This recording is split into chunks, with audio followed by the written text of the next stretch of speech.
ਖਬਰਾਂ ਦੇ ਬੁਲੇਟਿਨ ਦੇ ਸਪਾਂਸਰ ਨੇ ਰੀਅਲਟਰ ਗੁਰਜਤਿੰਦਰ ਸਿੰਘ ਰੰਧਾਵਾ। ਹਰ ਤਰ੍ਹਾਂ ਦੀ ਪ੍ਰਾਪਰਟੀ ਖਰੀਦਣ ਤੇ ਵੇਚਣ ਲਈ ਤੁਸੀਂ ਕਾਲ ਕਰ ਸਕਦੇ ਹੋ।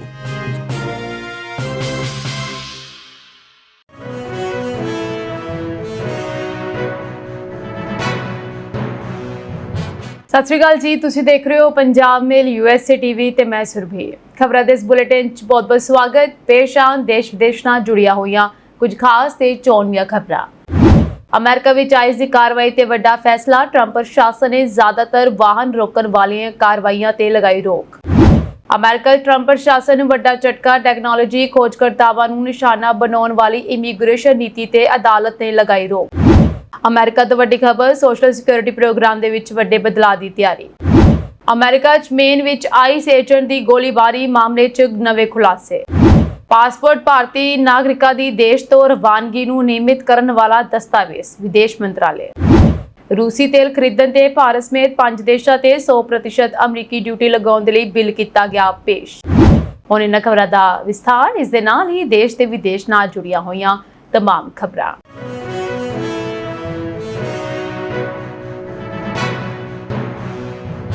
ट्रंप प्रशासन ने अमरीकी इमीग्रेशन एजेंसी आईस नूं देश भर विच ज़्यादातर वाहन रोक के कीतियां जाण वालियां इमीग्रेशन कार्रवाईयां नूं अस्थाई तौर ते रोकण दे हुकम जारी कीते हन।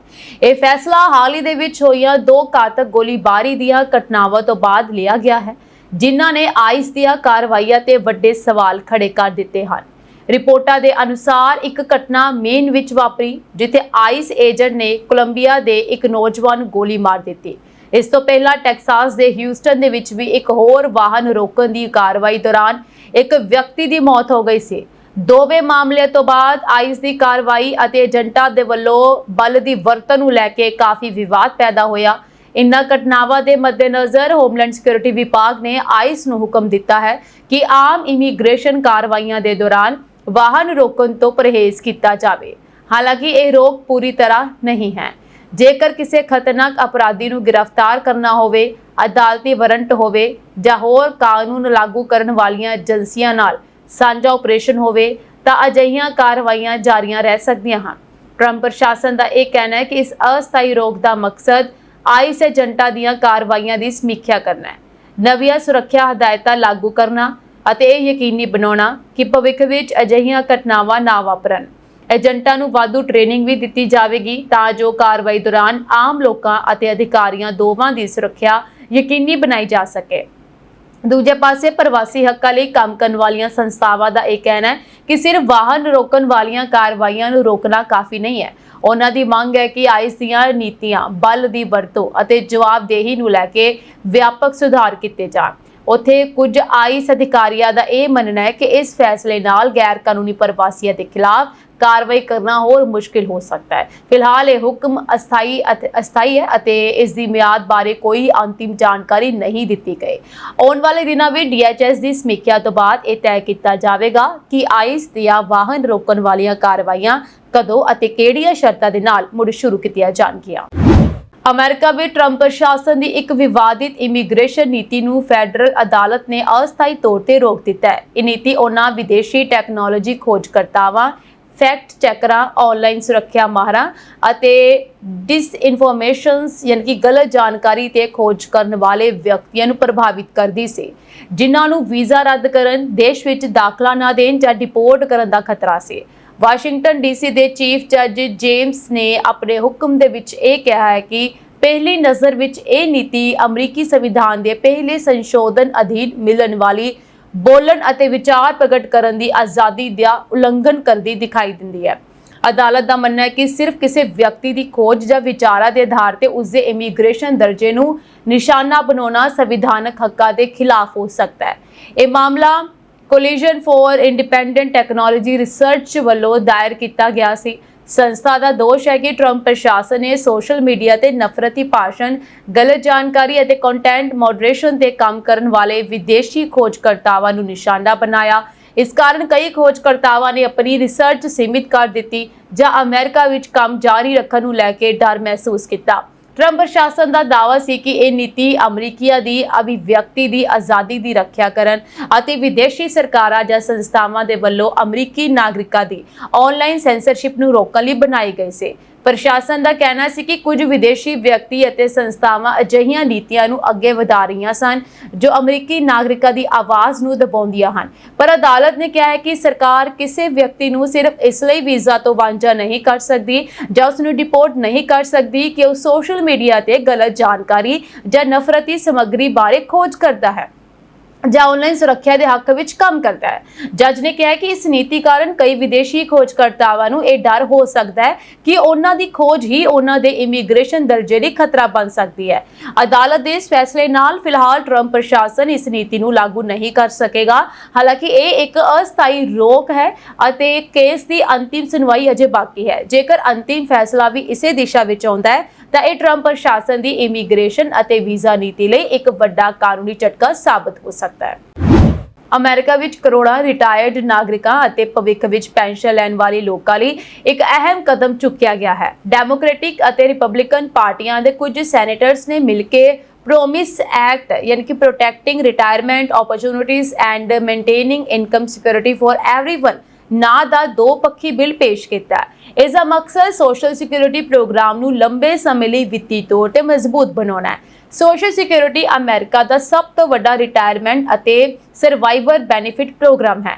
ਇਸ ਰਾਹੀਂ ਰਿਟਾਇਰਡ ਕਰਮਚਾਰੀਆਂ, ਅਪਾਹਜ ਵਿਅਕਤੀਆਂ ਅਤੇ ਮ੍ਰਿਤਕ ਕਰਮਚਾਰੀਆਂ ਦੇ ਪਰਿਵਾਰਾਂ ਨੂੰ ਹਰ ਮਹੀਨੇ ਵਿੱਤੀ ਸਹਾਇਤਾ ਦਿੱਤੀ ਜਾਂਦੀ ਹੈ।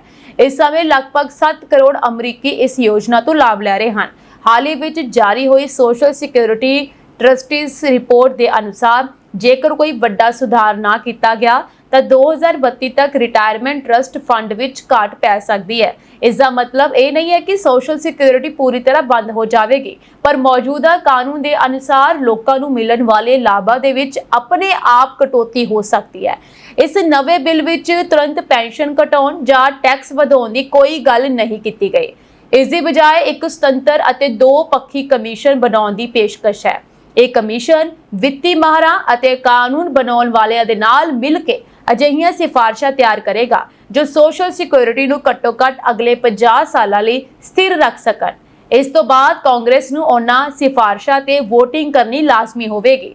ਮਾਹਰਾਂ ਦਾ ਇਹ ਕਹਿਣਾ ਹੈ ਕਿ ਜੇ ਕਾਂਗਰਸ ਸਮੇਂ ਸਿਰ ਕੋਈ ਹੱਲ ਨਹੀਂ ਲੱਭਦੀ ਤਾਂ ਭਵਿੱਖ ਵਿੱਚ ਲਾਭਾਂ ਵਿੱਚ ਕਟੌਤੀ, ਪੈਰੋਲ ਟੈਕਸ ਵਿੱਚ ਤਬਦੀਲੀ, ਰਿਟਾਇਰਮੈਂਟ ਦੀ ਉਮਰ ਵਧਾਉਣ ਜਾਂ ਉੱਚ ਆਮਦਨ ਵਾਲਿਆਂ ਤੇ ਵਧੇਰੇ ਟੈਕਸ ਵਰਗੇ ਵਿਕਲਪਾਂ ਤੇ ਵਿਚਾਰ ਕਰਨਾ ਪੈ ਸਕਦਾ ਹੈ। ਹਾਲਾਂਕਿ ਇਹਨਾਂ ਦੇ ਵਿੱਚੋਂ ਕਿਸੇ ਵੀ ਕਦਮ ਤੇ ਅਜੇ ਕੋਈ ਅੰਤਿਮ ਫੈਸਲਾ ਨਹੀਂ ਹੋਇਆ। ਜੇ ਇਹ ਬਿੱਲ ਅੱਗੇ ਵੱਧਦਾ ਹੈ ਤਾਂ ਇਹ ਅਮਰੀਕਾ ਦੀ ਸੋਸ਼ਲ ਸਿਕਿਉਰਿਟੀ ਪ੍ਰਣਾਲੀ ਵਿੱਚ ਕਈ ਦਹਾਕਿਆਂ ਬਾਅਦ ਸਭ ਤੋਂ ਮਹੱਤਵਪੂਰਨ ਸੁਧਾਰਾਂ ਦੀ ਸ਼ੁਰੂਆਤ ਸਾਬਤ ਹੋ ਸਕਦੀ ਹੈ। ਇਸ ਦਾ ਅਸਰ ਮੌਜੂਦਾ ਰਿਟਾਇਰਡ ਲੋਕਾਂ ਦੇ ਨਾਲ-ਨਾਲ ਭਵਿੱਖ ਵਿੱਚ ਪੈਨਸ਼ਨ ਲੈਣ ਵਾਲੀਆਂ ਪੀੜ੍ਹੀਆਂ ਤੇ ਵੀ ਪਵੇਗਾ।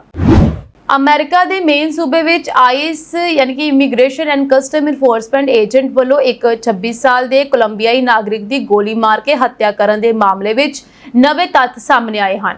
ਜਾਣਕਾਰੀ ਦੇ ਅਨੁਸਾਰ ਮ੍ਰਿਤਕ ਦੀ ਪਛਾਣ ਜੋਹਾਨ ਸੈਬਾਸਤੀਅਨ ਦੁਰਾਨ ਵਜੋਂ ਹੋਈ ਹੈ। ਉਹ ਆਪਣੀ ਪਤਨੀ ਅਤੇ ਛੋਟੀ ਬੇਟੀ ਨਾਲ ਕਾਰ ਵਿੱਚ ਮੌਜੂਦ ਸੀ ਜਦੋਂ ਆਈਸ ਅਧਿਕਾਰੀਆਂ ਨੇ ਇੱਕ ਇਮੀਗ੍ਰੇਸ਼ਨ ਕਾਰਵਾਈ ਦੌਰਾਨ ਉਸ ਦੀ ਗੱਡੀ ਨੂੰ ਰੋਕਿਆ। ਅਮਰੀਕੀ ਹੋਮਲੈਂਡ ਸਿਕਿਉਰਿਟੀ ਵਿਭਾਗ ਦਾ ਦਾਅਵਾ ਹੈ ਕਿ ਏਜੰਟ ਨੇ ਗੋਲੀ ਇਸ ਲਈ ਚਲਾਈ ਕਿਉਂਕਿ ਡਰਾਈਵਰ ਨੇ ਗੱਡੀ ਭਜਾਉਣ ਦੀ ਕੋਸ਼ਿਸ਼ ਕੀਤੀ ਅਤੇ ਇਸ ਨਾਲ ਲੋਕਾਂ ਅਤੇ ਅਧਿਕਾਰੀਆਂ ਦੀ ਸੁਰੱਖਿਆ ਨੂੰ ਖਤਰਾ ਪੈਦਾ ਹੋ ਗਿਆ ਸੀ। ਦੂਜੇ ਪਾਸੇ ਪਰਿਵਾਰ ਅਤੇ ਪ੍ਰਵਾਸੀ ਹੱਕਾਂ ਲਈ ਕੰਮ ਕਰਨ ਵਾਲੀਆਂ ਸੰਸਥਾਵਾਂ ਇਸ ਦਾਅਵੇ ਤੇ ਸਵਾਲ ਉਠਾ ਰਹੀਆਂ ਹਨ ਅਤੇ ਇਹ ਕਹਿ ਰਹੀਆਂ ਹਨ ਕਿ ਪੂਰੇ ਮਾਮਲੇ ਦੀ ਸੁਤੰਤਰ ਜਾਂਚ ਹੋਣੀ ਚਾਹੀਦੀ ਹੈ। ਰਿਪੋਰਟਾਂ ਦੇ ਮੁਤਾਬਕ ਜਿਸ ਵਿਅਕਤੀ ਦੀ ਮੌਤ ਹੋਈ ਉਹ ਕਥਿਤ ਤੌਰ ਤੇ ਆਈਸ ਦੀ ਕਾਰਵਾਈ ਦਾ ਮੁੱਖ ਨਿਸ਼ਾਨਾ ਵੀ ਨਹੀਂ ਸੀ। ਇਸ ਤੋਂ ਬਾਅਦ ਇਹ ਮਾਮਲਾ ਹੋਰ ਵੀ ਵਿਵਾਦਾਂ ਵਿੱਚ ਘਿਰ ਗਿਆ। ਘਟਨਾ ਤੋਂ ਬਾਅਦ ਮੇਨ ਵਿੱਚ ਵੱਡੇ ਪੱਧਰ ਤੇ ਪ੍ਰਦਰਸ਼ਨ ਹੋਏ। ਲੋਕਾਂ ਨੇ ਆਈਸ ਦੀ ਕਾਰਵਾਈ, ਬੋਡੀ ਕੈਮਰਿਆਂ ਦੀ ਗੈਰ ਹਾਜ਼ਰੀ ਅਤੇ ਪਾਰਦਰਸ਼ਤਾ ਦੀ ਕਮੀ ਤੇ ਸਵਾਲ ਚੁੱਕੇ। ਇਸ ਮਾਮਲੇ ਦੀ ਜਾਂਚ ਮੇਨ ਅਟਾਰਨੀ ਜਨਰਲ, FBI ਅਤੇ ਹੋਰ ਸੰਬੰਧਿਤ ਏਜੰਸੀਆਂ ਵੱਲੋਂ ਕੀਤੀ ਜਾ ਰਹੀ ਹੈ। ਇਸ ਘਟਨਾ ਤੋਂ ਬਾਅਦ ਆਈਸ ਨੇ ਦੇਸ਼ ਭਰ ਵਿੱਚ ਜ਼ਿਆਦਾਤਰ ਵਾਹਨ ਰੋਕ ਕੇ ਕੀਤੀਆਂ ਜਾਣ ਵਾਲੀਆਂ ਇਮੀਗ੍ਰੇਸ਼ਨ ਕਾਰਵਾਈਆਂ ਨੂੰ ਅਸਥਾਈ ਤੌਰ ਤੇ ਰੋਕਣ ਦਾ ਫੈਸਲਾ ਕੀਤਾ ਹੈ ਤਾਂ ਜੋ ਏਜੰਟਾਂ ਦੀ ਟ੍ਰੇਨਿੰਗ ਅਤੇ ਸੁਰੱਖਿਆ ਪ੍ਰਕਿਰਿਆਵਾਂ ਦੀ ਸਮੀਖਿਆ ਕੀਤੀ ਜਾ ਸਕੇ। ਭਾਰਤ ਦੇ ਵਿਦੇਸ਼ ਮੰਤਰਾਲੇ ਨੇ ਇਹ ਕਿਹਾ ਹੈ ਕਿ ਪਾਸਪੋਰਟ ਭਾਰਤ ਸਰਕਾਰ ਵੱਲੋਂ ਜਾਰੀ ਕੀਤਾ ਜਾਣ ਵਾਲਾ ਇੱਕ ਅਜਿਹਾ ਦਸਤਾਵੇਜ਼ ਹੈ ਜੋ ਦੇਸ਼ ਦੇ ਨਾਗਰਿਕਾਂ ਦੀ ਬਾਹਰ ਜਾਣ ਦੀ ਪ੍ਰਕਿਰਿਆ ਭਾਵ ਰਵਾਨਗੀ ਨੂੰ ਨਿਯਮਿਤ ਕਰਦਾ ਹੈ। ਵਿਦੇਸ਼ ਮੰਤਰਾਲੇ ਦਾ ਇਹ ਬਿਆਨ ਉਸ ਵੇਲੇ ਸਾਹਮਣੇ ਆਇਆ ਹੈ ਜਦੋਂ ਦੇਸ਼ ਦੇ ਅੰਦਰ ਇਸ ਗੱਲ ਨੂੰ ਲੈ ਕੇ ਬਹਿਸ ਛਿੜੀ ਹੋਈ ਹੈ ਕਿ ਕੀ ਪਾਸਪੋਰਟ ਨੂੰ ਨਾਗਰਿਕਤਾ ਦੀ ਪਛਾਣ ਸਾਬਤ ਕਰਨ ਲਈ ਵਰਤਿਆ ਜਾ ਸਕਦਾ ਹੈ ਜਾਂ ਨਹੀਂ। ਵਿਦੇਸ਼ ਮੰਤਰਾਲੇ ਦੇ ਬੁਲਾਰੇ ਰਣਦੀਪ ਜਾਇਸਵਾਲ ਨੇ ਸਪਸ਼ਟ ਕੀਤਾ ਹੈ ਕਿ ਪਾਸਪੋਰਟ ਇੱਕ ਤੈਅਸ਼ੁਦਾ ਪ੍ਰਕਿਰਿਆ ਤਹਿਤ ਪੂਰੀ ਪੜਤਾਲ ਕਰਨ ਤੋਂ ਬਾਅਦ ਹੀ ਜਾਰੀ ਕੀਤਾ ਜਾਂਦਾ ਹੈ ਅਤੇ ਮੌਜੂਦਾ ਸਮੇਂ ਵਿੱਚ 8% ਤੋਂ ਵੀ ਘੱਟ ਭਾਰਤੀ ਨਾਗਰਿਕਾਂ ਦੇ ਕੋਲ ਇਹ ਦਸਤਾਵੇਜ਼ ਹੈ। ਇਸ ਤੋਂ ਪਹਿਲਾਂ 24 ਜੂਨ ਨੂੰ ਪਾਸਪੋਰਟ ਸੇਵਾ ਦਿਵਸ ਦੇ ਮੌਕੇ ਤੇ ਵਿਦੇਸ਼ ਮੰਤਰਾਲੇ ਦੇ ਸੀਨੀਅਰ ਅਧਿਕਾਰੀਆਂ ਨੇ ਪਾਸਪੋਰਟ ਨੂੰ ਸਿਰਫ ਇੱਕ ਯਾਤਰਾ ਦਸਤਾਵੇਜ਼ ਦੱਸਿਆ ਸੀ, ਨਾ ਕਿ ਨਾਗਰਿਕਤਾ ਸਾਬਤ ਕਰਨ ਵਾਲਾ ਦਸਤਾਵੇਜ਼। ਇਹ ਟਿੱਪਣੀ ਉਸ ਸਵਾਲ ਦੇ ਜਵਾਬ ਵਿੱਚ ਆਈ ਸੀ ਜਿਸ ਵਿੱਚ ਪੁੱਛਿਆ ਗਿਆ ਸੀ ਕਿ ਕੀ ਚੋਣ ਕਮਿਸ਼ਨ ਦੇ ਵੱਲੋਂ ਕਈ ਰਾਜਾਂ ਵਿੱਚ ਵੋਟਰ ਸੂਚੀਆਂ ਦੀ ਸੁਧਾਈ ਲਈ ਚਲਾਈ ਜਾ ਰਹੀ ਵਿਸ਼ੇਸ਼ ਮੁਹਿੰਮ ਦੌਰਾਨ ਪਾਸਪੋਰਟ ਨੂੰ ਨਾਗਰਿਕਤਾ ਦੇ ਸਬੂਤ ਵਜੋਂ ਵਰਤਿਆ ਜਾ ਸਕਦਾ ਹੈ। ਅਧਿਕਾਰੀਆਂ ਨੇ ਕਿਹਾ ਸੀ ਕਿ ਪਾਸਪੋਰਟ ਵਿਦੇਸ਼ਾਂ ਦੀ ਯਾਤਰਾ ਕਰਨ ਲਈ ਜਾਰੀ ਕੀਤਾ ਜਾਂਦਾ ਹੈ ਅਤੇ ਨਾਗਰਿਕਤਾ ਸਾਬਤ ਕਰਨ ਵਾਲਾ ਦਸਤਾਵੇਜ਼ ਨਹੀਂ ਹੈ। ਸਰਕਾਰ ਦੇ ਇਸ ਬਿਆਨ ਤੇ ਕਾਂਗਰਸ ਨੇ ਕਈ ਵਿਰੋਧੀ ਪਾਰਟੀਆਂ ਨੇ ਤਿੱਖੀ ਪ੍ਰਤੀਕਿਰਿਆ ਦਿੱਤੀ ਸੀ। ਵਿਰੋਧੀ ਧਿਰਾਂ ਨੇ ਹੈਰਾਨੀ ਪ੍ਰਗਟ ਕਰਦਿਆਂ ਸਵਾਲ ਚੁੱਕਿਆ ਸੀ ਕਿ ਕੋਈ ਪਾਸਪੋਰਟ ਉਸ ਦੇ ਧਾਰਕ ਦੀ ਨਾਗਰਿਕਤਾ ਦਾ ਪ੍ਰਤੀਕ ਕਿਵੇਂ ਨਹੀਂ ਹੋ ਸਕਦਾ। ਕਾਂਗਰਸ ਨੇ ਵਿਦੇਸ਼ ਮੰਤਰਾਲੇ ਦੇ ਇਸ ਸਟੈਂਡ ਦੀ ਨਿਖੇਧੀ ਕਰਦਿਆਂ ਦੋਸ਼ ਲਾਇਆ ਸੀ ਕਿ ਸਰਕਾਰ ਉਹਨਾਂ ਭਾਰਤੀਆਂ ਦੇ ਨਾਗਰਿਕਤਾ ਅਧਿਕਾਰਾਂ ਨੂੰ ਮਨਮਰਜ਼ੀ ਨਾਲ ਖੋਹਣ ਦੀ ਜ਼ਮੀਨ ਤਿਆਰੀ ਕਰ ਰਹੀ ਹੈ ਜਿਨ੍ਹਾਂ ਦੇ ਨਾਲ ਉਹ ਸਹਿਮਤ ਨਹੀਂ ਹੈ। ਇਸ ਸਾਰੇ ਮਾਮਲੇ ਤੇ ਸਪਸ਼ਟੀਕਰਨ ਦਿੰਦਿਆਂ ਰਣਦੀਪ ਜਾਇਸਵਾਲ ਨੇ ਕਿਹਾ ਕਿ ਪਾਸਪੋਰਟ ਐਕਟ 1967 ਦੇ ਤਹਿਤ ਭਾਰਤੀ ਪਾਸਪੋਰਟ ਇੱਕ ਅਜਿਹਾ ਦਸਤਾਵੇਜ਼ ਹੈ ਜੋ ਭਾਰਤ ਸਰਕਾਰ ਵੱਲੋਂ ਦੇਸ਼ ਦੇ ਨਾਗਰਿਕਾਂ ਦੀ ਦੇਸ਼ ਤੋਂ ਰਵਾਨਗੀ ਨੂੰ ਨਿਯਮਿਤ ਕਰਨ ਲਈ ਜਾਰੀ ਕੀਤਾ ਜਾਂਦਾ ਹੈ। ਉਹਨਾਂ ਨੇ ਕਿਹਾ ਕਿ ਪਾਸਪੋਰਟ ਇੱਕ ਸਥਾਪਿਤ ਪ੍ਰਕਿਰਿਆ ਦੇ ਤਹਿਤ ਬੰਦੀ ਜਾਂਚ ਅਤੇ ਪੁਲਿਸ ਵੈਰੀਫਿਕੇਸ਼ਨ ਤੋਂ ਬਾਅਦ ਹੀ ਜਾਰੀ ਕੀਤਾ ਜਾਂਦਾ ਹੈ। ਭਾਰਤੀ ਨਾਗਰਿਕਾਂ ਜਾਂ ਕਿਸੇ ਵੀ ਹੋਰ ਵਿਅਕਤੀ ਨੂੰ ਪਾਸਪੋਰਟ ਜਾਰੀ ਕਰਨ ਦੀ ਪ੍ਰਕਿਰਿਆ ਪਾਸਪੋਰਟ ਐਕਟ 1967 ਅਤੇ ਪਾਸਪੋਰਟ ਨਿਯਮ 1980 ਦੇ ਤਹਿਤ ਚਲਾਈ ਜਾਂਦੀ ਹੈ। ਅਮਰੀਕਾ ਦੀਆਂ ਦੋਵੇਂ ਪ੍ਰਮੁੱਖ ਪਾਰਟੀਆਂ ਰਿਪਬਲਿਕਨ ਪਾਰਟੀ ਅਤੇ ਡੈਮੋਕ੍ਰੈਟਿਕ ਪਾਰਟੀ ਦੇ ਕਾਨੂੰਨ ਸਾਜ਼ਾਂ ਦੇ ਇੱਕ ਸਮੂਹ ਨੇ ਸੈਨੇਟ ਵਿੱਚ ਇੱਕ ਬਿੱਲ ਪੇਸ਼ ਕੀਤਾ ਹੈ ਜੋ ਰੂਸ ਤੋਂ ਤੇਲ ਖਰੀਦਣ ਲਈ ਭਾਰਤ ਅਤੇ ਚੀਨ ਸਮੇਤ 5 ਦੇਸ਼ਾਂ ਤੇ 100% ਤੱਕ ਆਯਾਤ ਡਿਊਟੀ ਲਗਾਉਣ ਦਾ ਪ੍ਰਸਤਾਵ ਰੱਖਦਾ ਹੈ। ਰਿਪਬਲਿਕਨ ਸੈਨੇਟਰ ਲਿੰਡਸੇ ਗ੍ਰਾਹਮ ਦੁਆਰਾ ਸ਼ੁਰੂ ਕੀਤਾ ਗਿਆ ਇਹ ਬਿੱਲ ਰੂਸ ਤੋਂ ਗੈਸ ਖਰੀਦਣ ਵਾਲੇ 15 ਯੂਰੋਪੀਅਨ ਦੇਸ਼ਾਂ ਨੂੰ ਡਿਊਟੀ ਤੋਂ ਛੋੜ ਦਿੰਦਾ ਹੈ। ਇਸ ਪਿੱਛੇ ਤਰਕ ਇਹ ਹੈ ਕਿ ਰੂਸ ਤੋਂ ਉਹਨਾਂ ਦੀ ਖਰੀਦ ਉਹਨਾਂ ਦੀਆਂ ਕੁੱਲ ਜ਼ਰੂਰਤਾਂ ਦਾ ਬਹੁਤ ਛੋਟਾ ਹਿੱਸਾ ਹੈ ਅਤੇ ਇਹ ਦੇਸ਼ ਮਾਸਕੋ ਤੇ ਆਪਣੀ ਨਿਰਭਰਤਾ ਘਟਾਉਣ ਦੇ ਲਈ ਕਦਮ ਚੁੱਕ ਰਹੇ ਹਨ। ਭਾਰਤ ਅਤੇ ਚੀਨ ਤੋਂ ਇਲਾਵਾ ਸਲੋਵਾਕੀਆ, ਹੰਗਰੀ ਅਤੇ ਅਜ਼ਰਬਾਈਜਾਨ ਵੀ ਪ੍ਰਸਤਾਵਿਤ 100% ਡਿਊਟੀ ਦੇ ਘੇਰੇ ਵਿੱਚ ਆਉਂਦੇ ਹਨ। ਇਸ ਨੂੰ ਇੱਕ ਟੈਰਿਫ ਬਿੱਲ ਕਿਹਾ ਜਾ ਰਿਹਾ ਹੈ ਪਰ ਅਸਲ ਵਿੱਚ ਇਹ ਪਾਬੰਦੀ ਲਗਾਉਂਦਾ ਹੈ ਜੋ ਰੂਸ ਦੀ ਊਰਜਾ ਖੇਤਰ, ਵਿੱਤੀ ਖੇਤਰ, ਰੱਖਿਆ ਉਦਯੋਗਿਕ ਆਧਾਰ, ਅਮੀਰ ਕਾਰੋਬਾਰੀਆਂ, ਉਦਯੋਗਪਤੀਆਂ ਅਤੇ ਰੂਸੀ ਅਰਥਵਿਵਸਥਾ ਦੇ ਇੱਕ ਵੱਡੇ ਹਿੱਸੇ ਨੂੰ ਪੂਰੀ ਤਰ੍ਹਾਂ ਰੋਕਦੀਆਂ ਹਨ ਜਿਸ ਵਿੱਚ ਖੁਦ ਵਲਾਦੀਮੀਰ ਪੁਤਿਨ ਵੀ ਸ਼ਾਮਲ ਹਨ।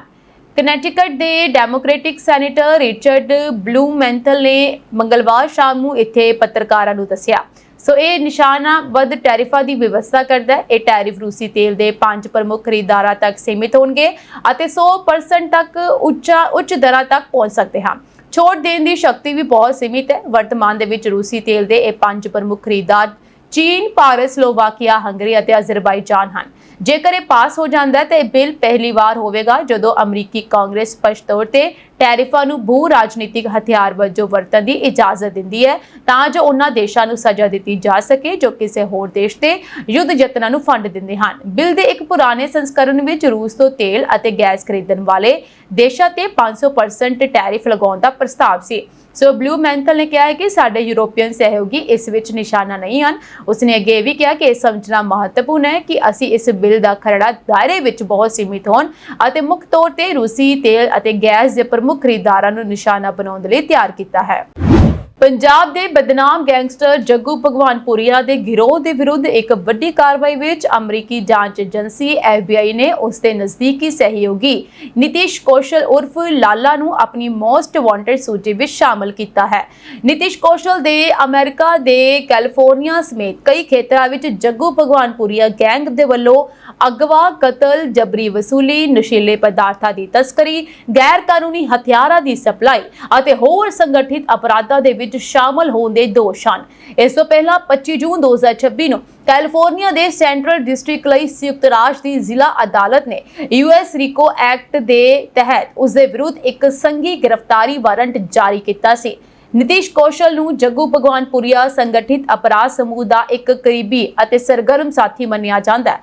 ਜਾਂਚ ਏਜੰਸੀਆਂ ਦੇ ਅਨੁਸਾਰ ਇਹ ਗਿਰੋਹ ਜੋ ਕਿ ਪੰਜਾਬ ਦੇ ਵਿੱਚ ਸ਼ੁਰੂ ਹੋਇਆ ਸੀ, ਨੀਤੀਸ਼ ਕੌਸ਼ਲ ਵਰਗੇ ਮੈਂਬਰਾਂ ਦੀ ਮਦਦ ਨਾਲ ਅਮਰੀਕਾ, ਕੈਨੇਡਾ ਅਤੇ ਕਈ ਯੂਰਪੀ ਦੇਸ਼ਾਂ ਵਿੱਚ ਆਪਣਾ ਨੈਟਵਰਕ ਫੈਲਾਉਣ ਵਿੱਚ ਸਫਲ ਰਿਹਾ। ਉਸਦੇ ਸੰਯੁਕਤ ਰਾਜ ਅਮਰੀਕਾ ਵਿੱਚ ਗਿਰੋਹ ਵੱਲੋਂ ਜਬਰੀ ਵਸੂਲੀ ਅਤੇ ਡਰੋਨ ਧਮਕਾਉਣ ਦਾ ਦੋਸ਼ ਹੈ। ਉਸਦੇ ਕੈਲੀਫੋਰਨੀਆ ਅਤੇ ਆਲੇ-ਦੁਆਲੇ ਦੇ ਇਲਾਕਿਆਂ ਵਿੱਚ ਅਗਵਾ ਕਰਨ, ਜਾਨਲੇਵਾ ਹਮਲੇ ਕਰਨ ਅਤੇ ਹਿੰਸਾ ਦੀਆਂ ਕਾਰਵਾਈਆਂ ਕਰਨ ਦੀ ਸਾਜ਼ਿਸ਼ ਰਚਨ ਅਤੇ ਉਹਨਾਂ ਨੂੰ ਅੰਜਾਮ ਦੇਣ ਦੇ ਦੋਸ਼ ਵੀ ਸ਼ਾਮਲ ਹਨ। ਪੱਛਮੀ ਏਸ਼ੀਆ ਵਿੱਚ ਤਣਾਅ ਇੱਕ ਵਾਰ ਫੇਰ ਸਿਖਰ ਤੇ ਪਹੁੰਚ ਗਿਆ ਹੈ। ਅਮਰੀਕੀ ਰਾਸ਼ਟਰਪਤੀ ਡੋਨਾਲਡ ਟਰੰਪ ਦੁਆਰਾ ਹੋਰਮੁਜ਼ ਜਲਡਮਰੂ ਵਿੱਚ ਨਵੀਂ ਸੁਰੱਖਿਆ ਨੀਤੀ ਤੇ ਨਾਕਾਬੰਦੀ ਦਾ ਐਲਾਨ ਕਰਨ ਤੋਂ ਕੁਝ ਘੰਟੇ ਬਾਅਦ ਅਮਰੀਕਾ ਨੇ ਤੜਕੇ ਈਰਾਨ ਵਿਰੁੱਧ ਨਵੇਂ ਹਵਾਈ ਹਮਲੇ ਸ਼ੁਰੂ ਕੀਤੇ। ਜਵਾਬ ਦੇ ਵਿੱਚ ਈਰਾਨ ਨੇ ਹੋਰਮੁਜ਼ ਸਟ੍ਰੇਟ ਵਿੱਚ ਲੰਘ ਰਹੇ ਸੰਯੁਕਤ ਅਰਬ ਅਮੀਰਾਤ ਅਤੇ ਬਹਿਰੀਨ ਦੇ ਨਾਲ ਸੰਬੰਧਿਤ 2 ਤੇਲ ਟੈਂਕਰਾਂ ਨੂੰ ਨਿਸ਼ਾਨਾ ਬਣਾਇਆ। UAE ਦੇ ਅਨੁਸਾਰ ਟੈਂਕਰਾਂ ਤੇ ਹਮਲੇ ਵਿੱਚ ਇੱਕ ਭਾਰਤੀ ਨਾਗਰਿਕ ਦੀ ਮੌਤ ਹੋ ਗਈ ਹੈ, ਜਦਕਿ 6 ਭਾਰਤੀ ਅਤੇ 2 ਯੂਕਰੇਨੀ ਨਾਗਰਿਕ ਜ਼ਖਮੀ ਹੋ ਗਏ ਹਨ। US ਸੈਂਟਰਲ ਕਮਾਂਡ ਨੇ ਰਿਪੋਰਟ ਦਿੱਤੀ ਕਿ ਅਮਰੀਕੀ ਫੌਜ ਨੇ ਈਰਾਨੀ ਫੌਜੀ ਠਿਕਾਣਿਆਂ ਤੇ ਨਵੇਂ ਹਵਾਈ ਹਮਲੇ ਸ਼ੁਰੂ ਕੀਤੇ ਹਨ। ਫੌਜ ਦਾ ਦਾਅਵਾ ਹੈ ਕਿ ਹਮਲੇ ਦਾ ਉਦੇਸ਼ ਹੋਰਮੁਜ਼ ਜਲਡਮਰੂ ਵਿੱਚ ਵਪਾਰੀ ਤੇ ਨਾਗਰਿਕ ਜਹਾਜ਼ਾਂ ਨੂੰ ਨਿਸ਼ਾਨਾ ਬਣਾਉਣ ਦੇ ਲਈ ਈਰਾਨ ਦੀਆਂ ਸਮਰੱਥਾਵਾਂ ਨੂੰ ਕਮਜ਼ੋਰ ਕਰਨਾ ਹੈ। ਰਾਸ਼ਟਰਪਤੀ ਟਰੰਪ ਨੇ ਕਿਹਾ ਕਿ ਇਹ ਇੱਕ ਹੋਰ ਵੱਡਾ ਹਮਲਾ ਸੀ ਅਤੇ ਅਮਰੀਕਾ ਈਰਾਨ ਦੀਆਂ ਹਮਲਾਵਰ ਸਮਰੱਥਾਵਾਂ ਨੂੰ ਕਮਜ਼ੋਰ ਕਰਨਾ ਜਾਰੀ ਰੱਖਦਾ ਹੈ। UAE ਦੀ ਰੱਖਿਆ ਮੰਤਰਾਲੇ ਦੇ ਅਨੁਸਾਰ ਈਰਾਨ ਨੇ 2 ਤੇਲ ਟੈਂਕਰਾਂ ਮੋਮਬਾਸਾ ਅਤੇ ਅਲ ਬਾਹੀਆ ਤੇ 2 ਕਰੂਜ਼ ਮਿਜ਼ਾਈਲਾਂ ਦਾਗੀਆਂ। ਹਮਲੇ ਤੋਂ ਬਾਅਦ ਦੋਵਾਂ ਜਹਾਜ਼ਾਂ ਨੂੰ ਅੱਗ ਲੱਗ ਗਈ, ਜਿਸ ਨੂੰ ਬਾਅਦ ਵਿੱਚ ਬੁਝਾ ਦਿੱਤਾ ਗਿਆ। UAE ਨੇ ਰਿਪੋਰਟ ਦਿੱਤੀ ਹੈ ਕਿ ਭਾਰਤੀ ਮਲਾਹ ਮਾਰਿਆ ਗਿਆ, ਜਦਕਿ 6 ਭਾਰਤੀ ਤੇ 2 ਯੂਕਰੇਨੀ ਨਾਗਰਿਕ ਜ਼ਖਮੀ ਹੋਏ ਹਨ। ਈਰਾਨ ਦੀ ਰੈਵੋਲੂਸ਼ਨਰੀ ਗਾਰਡ ਨੇ ਹਮਲਿਆਂ ਦੀ ਜ਼ਿੰਮੇਵਾਰੀ ਲਈ ਹੈ, ਦਾਅਵਾ ਕੀਤਾ ਕਿ ਜਹਾਜ਼ਾਂ ਨੇ ਚੇਤਾਵਨੀ ਨੂੰ ਨਜ਼ਰਅੰਦਾਜ਼ ਕੀਤਾ ਤੇ ਇੱਕ ਮਾਈਨਫੀਲਡ ਵਿੱਚੋਂ ਲੰਘਣ ਦੀ ਕੋਸ਼ਿਸ਼ ਕੀਤੀ। ਅਮਰੀਕੀ ਹਵਾਈ ਹਮਲਿਆਂ ਦੇ ਜਵਾਬ ਵਿੱਚ ਈਰਾਨ ਨੇ ਵੀ ਬਹਿਰੀਨ ਤੇ ਮਿਜ਼ਾਈਲਾਂ ਦਾਗੀਆਂ। ਰਾਜਧਾਨੀ ਵਿੱਚ 2 ਵਾਰ ਮਿਜ਼ਾਈਲ ਚੇਤਾਵਨੀ ਸਾਇਰਨ ਵੱਜੇ ਅਤੇ ਲੋਕਾਂ ਨੂੰ ਖਾਲੀ ਕਰਨ ਲਈ ਕਿਹਾ ਗਿਆ। ਹਾਲਾਂਕਿ ਕਿਸੇ ਵੱਡੇ ਨੁਕਸਾਨ ਜਾਂ ਜਾਨੀ ਨੁਕਸਾਨ ਦੀ ਅਧਿਕਾਰਤ ਤੌਰ ਤੇ ਪੁਸ਼ਟੀ ਨਹੀਂ ਕੀਤੀ ਗਈ ਹੈ। ਤਰਨਤਾਰਨ ਜ਼ਿਲ੍ਹੇ ਦੇ ਪਿੰਡ ਪਿੱਦੀ ਦੀ ਰਹਿਣ ਵਾਲੀ 24 ਸਾਲਾਂ ਦੀ ਕਿਰਨਦੀਪ ਕੌਰ ਦੀ ਇੰਗਲੈਂਡ ਵਿੱਚ ਕਥਿਤ ਤੌਰ ਤੇ ਹੱਤਿਆ ਕਰ ਦਿੱਤੀ ਗਈ। ਇਸ ਦੁਖਦਾਈ ਘਟਨਾ ਦੇ ਨਾਲ ਪਰਿਵਾਰ ਅਤੇ ਪਿੰਡ ਵਿੱਚ ਸੋਗ ਦੀ ਲਹਿਰ ਹੈ। ਜਾਣਕਾਰੀ ਦੇ ਅਨੁਸਾਰ ਕਿਰਨਦੀਪ ਕੌਰ ਕਰੀਬ 2 ਸਾਲ ਪਹਿਲਾਂ ਉੱਚ ਸਿੱਖਿਆ ਲਈ ਵਿਦਿਆਰਥੀ ਵੀਜ਼ੇ ਤੇ UK ਗਈ ਸੀ। ਪੜ੍ਹਾਈ ਪੂਰੀ ਕਰਨ ਤੋਂ ਬਾਅਦ ਉਸ ਨੂੰ ਵਰਕ ਪਰਮਿਟ ਮਿਲ ਗਿਆ ਸੀ ਅਤੇ ਉਹ ਉੱਥੇ ਨੌਕਰੀ ਕਰ ਰਹੀ ਸੀ। ਮ੍ਰਿਤਕਾ ਦੇ ਪਿਤਾ ਸੁਖਦੇਵ ਸਿੰਘ ਅਤੇ ਮਾਤਾ ਬਲਜੀਤ ਕੌਰ ਨੇ ਇਹ ਦੱਸਿਆ ਕਿ ਧੀ ਦੇ ਚੰਗੇ ਭਵਿੱਖ ਲਈ ਉਹਨਾਂ ਨੇ ਆਪਣੀ ਜ਼ਮੀਨ ਵੇਚ ਕੇ ਉਸ ਨੂੰ ਇੰਗਲੈਂਡ ਭੇਜਿਆ ਸੀ। ਪਰਿਵਾਰ ਨੂੰ ਉਮੀਦ ਸੀ ਕਿ ਉਹ ਵਿਦੇਸ਼ ਵਿੱਚ ਆਪਣਾ ਭਵਿੱਖ ਸੰਵਾਰੇਗੀ, ਪਰ ਇਸ ਘਟਨਾ ਨੇ ਉਹਨਾਂ ਦੀਆਂ ਸਾਰੀਆਂ ਉਮੀਦਾਂ ਤੋੜ ਦਿੱਤੀਆਂ। ਪਰਿਵਾਰ ਦੇ ਮੁਤਾਬਕ ਐਤਵਾਰ ਸਵੇਰੇ ਕਿਰਨਦੀਪ ਆਪਣੇ ਕਮਰੇ ਵਿੱਚ ਸੋ ਰਹੀ ਸੀ ਜਦੋਂ ਇੱਕ ਅਣਪਛਾਤਾ ਵਿਅਕਤੀ ਕਥਿਤ ਤੌਰ ਤੇ ਕਮਰੇ ਵਿੱਚ ਦਾਖਲ ਹੋਇਆ ਅਤੇ ਤੇਜ਼ਧਾਰ ਹਥਿਆਰਾਂ ਦੇ ਨਾਲ ਉਸ ਤੇ ਹਮਲਾ ਕਰ ਦਿੱਤਾ। ਕਿਹਾ ਜਾ ਰਿਹਾ ਹੈ ਕਿ ਇਹ ਹਮਲਾ ਕਿਸੇ ਗੋਰੇ ਵੱਲੋਂ ਕੀਤਾ ਗਿਆ ਸੀਗਾ ਅਤੇ ਚਾਕੂ ਨਾਲ ਉਸ ਨੂੰ ਬੜੇ ਗਹਿਰਾ ਜ਼ਖਮ ਦਿੱਤੇ ਗਏ ਤੇ ਉਹਨੂੰ ਗੰਭੀਰ ਸੱਟਾਂ ਲੱਗੀਆਂ। ਹਮਲੇ ਦੌਰਾਨ ਲੱਗੀਆਂ ਗੰਭੀਰ ਸੱਟਾਂ ਕਾਰਨ ਉਸ ਦੀ ਮੌਕੇ ਤੇ ਹੀ ਮੌਤ ਹੋ ਗਈ। ਸੂਚਨਾ ਮਿਲਣ ਤੇ ਸਥਾਨਕ ਪੁਲਿਸ ਮੌਕੇ ਤੇ ਪਹੁੰਚੀ, ਲਾਸ਼ ਨੂੰ ਕਬਜ਼ੇ ਵਿੱਚ ਲੈ ਕੇ ਜਾਂਚ ਸ਼ੁਰੂ ਕਰ ਦਿੱਤੀ। ਫਿਲਹਾਲ ਕਤਲ ਦੇ ਕਾਰਨਾਂ ਦਾ ਪਤਾ ਨਹੀਂ ਲੱਗ ਸਕਿਆ ਹੈ ਅਤੇ ਪੁਲਿਸ ਮਾਮਲੇ ਦੇ ਹਰ ਪਹਿਲੂ ਤੇ ਜਾਂਚ ਕਰ ਰਹੀ ਹੈ। ਪਰਿਵਾਰ ਨੇ ਸਰਕਾਰ ਕੋਲ ਮਦਦ ਦੀ ਗੁਹਾਰ ਲਗਾਈ ਹੈ। ਪੰਜਾਬ ਦੇ ਵਿੱਚ ਪਰਿਵਾਰ ਗਹਿਰੇ ਸਦਮੇ ਵਿੱਚ ਹੈ। ਪਿਤਾ ਸੁਖਦੇਵ ਸਿੰਘ ਜੋ ਇੱਕ ਛੋਟੇ ਕਿਸਾਨ ਹਨ, ਉਹਨਾਂ ਨੇ ਭਾਰਤ ਸਰਕਾਰ ਅਤੇ ਵਿਦੇਸ਼ ਮੰਤਰਾਲੇ ਕੋਲ ਅਪੀਲ ਕੀਤੀ ਹੈ ਕਿ ਉਹਨਾਂ ਦੀ ਧੀ ਦੀ ਮ੍ਰਿਤਕ ਦੇਹ ਨੂੰ ਜਲਦ ਤੋਂ ਜਲਦ ਭਾਰਤ ਲਿਆਉਣ ਵਿੱਚ ਮਦਦ ਕੀਤੀ ਜਾਵੇ ਤਾਂ ਜੋ ਉਸ ਦਾ ਅੰਤਿਮ ਸੰਸਕਾਰ ਉਸ ਦੇ ਜੱਦੀ ਪਿੰਡ ਵਿੱਚ ਕੀਤਾ ਜਾ ਸਕੇ। ਆਸਟ੍ਰੇਲੀਆ ਆਉਣ ਜਾਣ ਵਾਲੇ ਲੱਖਾਂ ਅੰਤਰਰਾਸ਼ਟਰੀ ਯਾਤਰੀਆਂ ਲਈ ਇੱਕ ਬਹੁਤ ਹੀ ਸੁਖਾਵੀ ਤੇ ਮਹੱਤਵਪੂਰਨ ਖਬਰ ਹੈ। ਹਵਾਈ ਸਫ਼ਰ ਦੌਰਾਨ ਜਹਾਜ਼ ਦੇ ਅੰਦਰ ਪੀਲੇ ਸੰਤਰੀ ਰੰਗ ਦੇ ਕਾਗਜ਼ੀ ਯਾਤਰੀ ਕਾਰਡ ਭਰਨ ਤੇ ਗੁਆਂਢੀ ਸੀਟ ਵਾਲੇ ਯਾਤਰੀ ਤੋਂ ਪੈਨ ਮੰਗਣ ਦੀ ਦਹਾਕਿਆਂ ਪੁਰਾਣੀ ਖੇਚਲ ਹੁਣ ਹਮੇਸ਼ਾ ਲਈ ਖਤਮ ਹੋਣ ਜਾ ਰਹੀ ਹੈ। ਅਲਬਾਨੀ ਸਰਕਾਰ ਨੇ ਵੱਡਾ ਫੈਸਲਾ ਲੈਂਦਿਆਂ ਐਲਾਨ ਕੀਤਾ ਹੈ ਕਿ ਦੇਸ਼ ਦੇ ਸਾਰੇ ਅੰਤਰਰਾਸ਼ਟਰੀ ਹਵਾਈ ਅੱਡਿਆਂ ਅਤੇ ਸਮੁੰਦਰੀ ਬੰਦਰਗਾਹਾਂ ਤੇ ਪੁਰਾਣੇ ਕਾਗਜ਼ੀ ਸਿਸਟਮ ਨੂੰ ਹਟਾ ਕੇ ਇੱਕ ਉੱਚ ਤਕਨੀਕੀ ਡਿਜੀਟਲ ਯਾਤਰਾ ਘੋਸ਼ਣਾ ਪ੍ਰਣਾਲੀ ਲਾਗੂ ਕੀਤੀ ਜਾ ਰਹੀ ਹੈ। ਬਾਰਡਰ ਅਤੇ ਇਮੀਗ੍ਰੇਸ਼ਨ ਪ੍ਰਕਿਰਿਆ ਨੂੰ ਪੂਰੀ ਤਰ੍ਹਾਂ ਡਿਜੀਟਲ ਅਤੇ ਤੇਜ਼ ਬਣਾਉਣ ਦੇ ਲਈ ਸਰਕਾਰ ਅਗਲੇ 4 ਸਾਲਾਂ ਵਿੱਚ $56.1 ਮਿਲੀਅਨ ਦਾ ਬਜਟ ਖਰਚ ਕਰੇਗੀ। ਇਸ ਨਵੀਂ ਪ੍ਰਣਾਲੀ ਤਹਿਤ ਯਾਤਰੀ ਆਸਟ੍ਰੇਲੀਆ ਪਹੁੰਚਣ ਤੋਂ 72 ਘੰਟੇ ਪਹਿਲਾਂ ਹੀ ਆਨਲਾਈਨ ਫਾਰਮ ਜਾਂ ਹਵਾਈ ਕੰਪਨੀ ਦੇ ਐਪ ਰਾਹੀਂ ਆਪਣੀ ਜਾਣਕਾਰੀ ਭਰ ਸਕਣਗੇ। ਇਸ ਤੋਂ ਬਾਅਦ ਉਹਨਾਂ ਦੇ ਫੋਨ ਤੇ ਇੱਕ ਵਿਸ਼ੇਸ਼ ਕੋਡ ਬਣੇਗਾ। ਹਵਾਈ ਅੱਡੇ ਤੇ ਉਤਰਦਿਆਂ ਹੀ ਬਾਰਡਰ ਫੋਰਸ ਦੇ ਅਧਿਕਾਰੀ ਇਸ ਕੋਡ ਨੂੰ ਸਕੈਨ ਕਰਨਗੇ, ਜਿਸ ਨਾਲ ਇਮੀਗ੍ਰੇਸ਼ਨ ਲਾਈਨਾਂ ਵਿੱਚ ਲੱਗਣ ਵਾਲਾ ਲੰਬਾ ਸਮਾਂ ਬਚੇਗਾ। ਕੁਆਂਟਸ ਹਵਾਈ ਕੰਪਨੀ ਰਾਹੀਂ ਮੈਲਬੌਰਨ, ਸਿਡਨੀ ਅਤੇ ਬ੍ਰਿਸਬੇਨ ਹਵਾਈ ਅੱਡਿਆਂ ਤੇ ਚੱਲ ਰਿਹਾ ਇਸ ਪ੍ਰਣਾਲੀ ਦਾ ਪਾਇਲਟ ਪ੍ਰਯੋਗ ਬਹੁਤ ਸਫਲ ਰਿਹਾ ਹੈ। ਹੁਣ ਇਸ ਯੋਜਨਾ ਦੇ 2026 ਦੇ ਅਖੀਰ ਤੱਕ ਇਸ ਦਾ ਵਿਸਤਾਰ ਪਰਥ ਅਤੇ ਐਡੀਲੇਡ ਵਿੱਚ ਕੀਤਾ ਜਾਵੇਗਾ ਅਤੇ 2027 ਦੇ ਅੰਦਰ ਇਸ ਨੂੰ ਬਾਕੀ ਸਾਰੀਆਂ ਅੰਤਰਰਾਸ਼ਟਰੀ ਹਵਾਈ ਕੰਪਨੀਆਂ ਅਤੇ ਕਰੂਜ਼ ਜਹਾਜ਼ਾਂ ਤੇ ਪੂਰੀ ਤਰ੍ਹਾਂ ਲਾਗੂ ਕਰ ਦਿੱਤਾ ਜਾਵੇਗਾ। ਜਿਹੜੇ ਬਜ਼ੁਰਗ ਜਾਂ ਯਾਤਰੀ ਕਿਸੇ ਕਾਰਨ ਡਿਜੀਟਲ ਫਾਰਮ ਨਹੀਂ ਭਰ ਸਕਦੇ, ਉਹਨਾਂ ਲਈ ਫਿਲਹਾਲ ਕਾਗਜ਼ੀ ਫਾਰਮ ਦਾ ਵਿਕਲਪ ਉਪਲਬਧ ਰਹੇਗਾ। ਟੂਰਿਜ਼ਮ ਜਗਤ ਅਤੇ ਹਵਾਈ ਅੱਡਾ ਅਥਾਰਟੀਆਂ ਨੇ ਇਸ ਇਤਿਹਾਸਕ ਬਦਲਾਅ ਦਾ ਜ਼ੋਰਦਾਰ ਸਵਾਗਤ ਕੀਤਾ ਹੈ। ਦੇਸ਼ ਦੇ ਟੂਰਿਜ਼ਮ ਮੰਤਰੀ ਡੌਨ ਫੈਰਨ ਨੇ ਕਿਹਾ ਹੈ ਕਿ ਇਸ ਸੁਖਾਵੇਂ ਬਦਲਾਅ ਨਾਲ ਯਾਤਰੀਆਂ ਦਾ ਕੀਮਤੀ ਸਮਾਂ ਬਚੇਗਾ ਅਤੇ ਉਹ ਹਵਾਈ ਅੱਡੇ ਦੇ ਫਾਰਮ ਭਰਨ ਦੀ ਬਜਾਏ ਆਸਟ੍ਰੇਲੀਆ ਵਿੱਚ ਆਪਣੀਆਂ ਛੁੱਟੀਆਂ ਦਾ ਆਨੰਦ ਜਲਦੀ ਮਾਣ ਸਕਣਗੇ। ਖੇਤੀਬਾੜੀ ਮੰਤਰੀ ਜੂਲੀ ਨੇ ਸਪਸ਼ਟ ਕੀਤਾ ਹੈ ਕਿ ਨਵੀਂ ਪ੍ਰਣਾਲੀ ਦੇ ਨਾਲ ਦੇਸ਼ ਦੀ ਜੈਵਿਕ ਸੁਰੱਖਿਆ ਤੇ ਕੋਈ ਸਮਝੌਤਾ ਨਹੀਂ ਹੋਵੇਗਾ। ਇਸ ਡਿਜੀਟਲ ਡੇਟਾ ਦੇ ਨਾਲ ਬਿਮਾਰੀਆਂ ਅਤੇ ਪਾਬੰਦੀਸ਼ੁਦਾ ਖਾਦ ਪਦਾਰਥਾਂ ਨੂੰ ਹੋਰ ਵਧੇਰੇ ਸਹੀ ਤਰੀਕੇ ਨਾਲ ਟਰੈਕ ਕੀਤਾ ਜਾ ਸਕੇਗਾ। ਮਹਾਰਾ ਦੇ ਅਨੁਸਾਰ 2030 ਤੱਕ ਆਸਟ੍ਰੇਲੀਆ ਆਉਣ ਵਾਲੇ ਸਾਲਾਨਾ ਯਾਤਰੀਆਂ ਦੀ ਗਿਣਤੀ 1 ਕਰੋੜ 10 ਲੱਖ ਤੱਕ ਪਹੁੰਚ ਸਕਦੀ ਹੈ। ਬ੍ਰਿਸਬੇਨ 2032 올림픽 ਤੋਂ ਪਹਿਲਾਂ ਬਾਰਡਰ ਨੂੰ ਆਧੁਨਿਕ ਬਣਾਉਣ ਦਾ ਇਹ ਕਦਮ ਦੇਸ਼ ਦੇ ਟੂਰਿਜ਼ਮ ਨੂੰ ਵੱਡਾ ਹੁਲਾਰਾ ਦੇਵੇਗਾ, ਜਿਸ ਨਾਲ ਆਸਟ੍ਰੇਲੀਆਈ ਆਰਥਿਕਤਾ ਵਿੱਚ ਹਰ ਸਾਲ $50 ਬਿਲੀਅਨ ਤੱਕ ਦਾ ਵਾਧਾ ਹੋ ਸਕਦਾ ਹੈ। ਚੀਨ ਨੇ ਇੱਕ ਅਮਰੀਕੀ ਭੂਚਾਲ ਵਿਗਿਆਨੀ ਨੂੰ ਲਗਭਗ 2 ਸਾਲਾਂ ਤੋਂ ਹਿਰਾਸਤ ਵਿੱਚ ਰੱਖਿਆ ਹੋਇਆ ਹੈ। ਵਿਗਿਆਨੀ ਯੂਲਿਨ ਚੇਨ ਚੀਨ ਵਿੱਚ ਪੈਦਾ ਹੋਇਆ ਸੀ। ਚੀਨ ਉਸ ਦੇ ਜਾਸੂਸੀ ਦੇ ਦੋਸ਼ਾਂ ਵਿੱਚ ਮੁਕੱਦਮਾ ਚਲਾ ਰਿਹਾ ਹੈ। ਯੂਲਿਨ ਚੇਨ ਦੀ ਪਤਨੀ ਯੂਫਾਂਗ ਗਰੋਂਗ ਵੀ ਇੱਕ ਭੂਚਾਲ ਵਿਗਿਆਨੀ ਹੈ।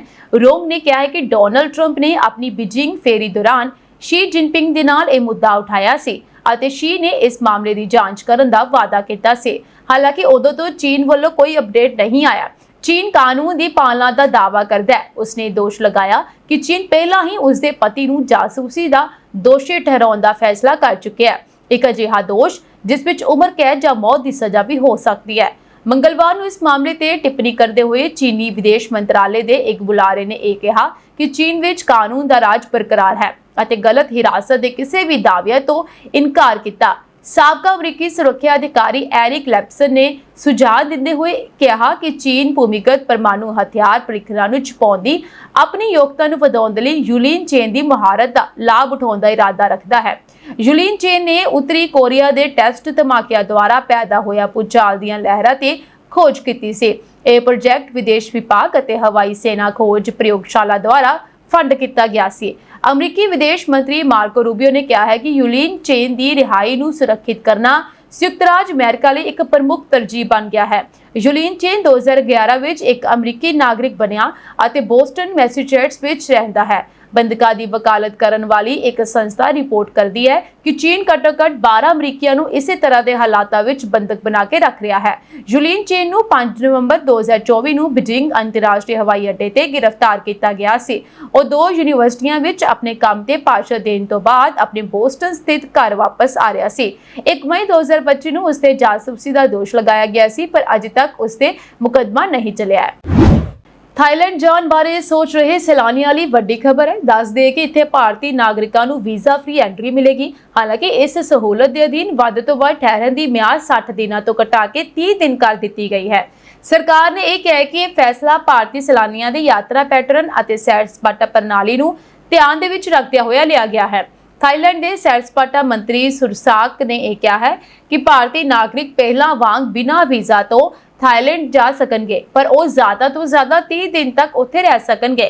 ਪਹਿਲਾਂ ਭਾਰਤੀਆਂ ਨੂੰ 60 ਦਿਨਾਂ ਲਈ ਵੀਜ਼ਾ ਫ੍ਰੀ ਰਹਿਣ ਦੀ ਇਜਾਜ਼ਤ ਸੀ। ਸੋ ਕੁਝ ਸਮਾਂ ਪਹਿਲਾਂ ਥਾਈ ਸਰਕਾਰ ਨੇ ਵੀਜ਼ਾ ਮੁਕਤ ਦੇਸ਼ਾਂ ਦੀ ਸੂਚੀ ਘਟਾਉਣ ਦਾ ਪ੍ਰਸਤਾਵ ਰੱਖਿਆ ਸੀ। ਹਾਲਾਂਕਿ ਇਸ ਪ੍ਰਸਤਾਵ ਨੂੰ ਲਾਗੂ ਨਹੀਂ ਕੀਤਾ ਗਿਆ ਸੀ, ਪਰ ਇਸ ਨਾਲ ਭਾਰਤੀ ਯਾਤਰੀਆਂ ਵਿੱਚ ਭੰਬਲਭੂਸਾ ਪੈਦਾ ਹੋ ਗਿਆ ਅਤੇ ਭਾਰਤ ਤੋਂ ਸੈਲਾਨੀਆਂ ਦੀ ਆਮਦ ਵਿੱਚ ਗਿਰਾਵਟ ਆਈ। ਇਸ ਤੋਂ ਬਾਅਦ ਸਰਕਾਰ ਨੇ ਭਾਰਤੀਆਂ ਲਈ ਵੀਜ਼ਾ ਫ੍ਰੀ ਯਾਤਰਾ ਜਾਰੀ ਰੱਖਣ ਦਾ ਫੈਸਲਾ ਕੀਤਾ।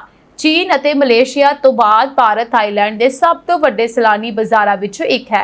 ਹਰ ਸਾਲ ਵੱਡੀ ਗਿਣਤੀ ਵਿੱਚ ਭਾਰਤੀ ਛੁੱਟੀਆਂ, ਹਨੀਮੂਨ ਅਤੇ ਪਰਿਵਾਰਕ ਯਾਤਰਾਵਾਂ ਲਈ ਥਾਈਲੈਂਡ ਜਾਂਦੇ ਹਨ। ਸੈਰ ਸਪਾਟੇ ਨੂੰ ਉਤਸ਼ਾਹਿਤ ਕਰਨ ਲਈ ਸਰਕਾਰ ਨੇ ਭਾਰਤੀਆਂ ਲਈ ਵੀਜ਼ਾ ਮੁਕਤ ਯਾਤਰਾ ਜਾਰੀ ਰੱਖਣ ਦਾ ਫੈਸਲਾ ਕੀਤਾ ਹੈ। ਥਾਈ ਸਰਕਾਰ ਦਾ ਇਹ ਕਹਿਣਾ ਹੈ ਕਿ ਕੁਝ ਵਿਦੇਸ਼ੀ ਨਾਗਰਿਕ ਵੀਜ਼ਾ ਫ੍ਰੀ ਪ੍ਰਣਾਲੀ ਦੀ ਦੁਰਵਰਤੋਂ ਕਰ ਰਹੇ ਸਨ।